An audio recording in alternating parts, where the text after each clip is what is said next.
towards the middle of the year or towards the start of the year, they come together and put together all of their priority projects. It gets consolidated by DBM and gets presented to the cabinet and then to the president.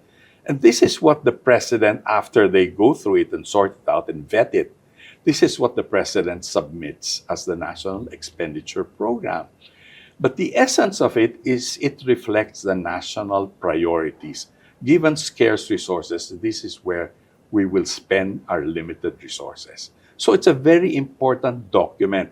And it's not a document that's put together very casually. It goes through a process of consultations, meetings with various groups, interest groups, from local governments to civil society to educational institutions. And remember, there's a whole range of things that need to be addressed. So when that's put together, it's a very important, serious document. So the first thing I guess I would point out is this is a document that the president and his cabinet should really be fighting to protect because it's reflective of where we want our country to go.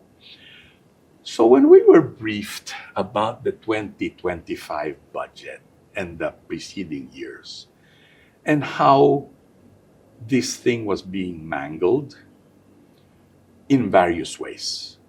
First, what was identified as priority areas were being defunded or the funding for them were being reduced. Things like PhilHealth, education, and overseas assisted infrastructure projects, for example. These are very high priority, vetted projects, etc. And these were defunded and shifted to projects that were more what? Pork barrel type projects, in essence. In the infrastructure side, it got shifted to things like flood control projects. Why flood control projects? Because they're the most difficult to monitor. If you say you dredged the river, how do you prove whether it got dredged or not?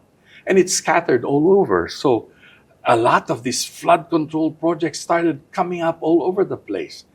And then on the social expenditure side, from what was called rules-based programs like the 4Ps, which is a sound program, it got shifted to things like Ayuda, where the process for accessing those programs starts with lining up for hours waiting for your mayor or for your local congressman to give you a letter of guarantee so that you can then go to your medical service provider or whatever to get the service that you are in fact entitled to.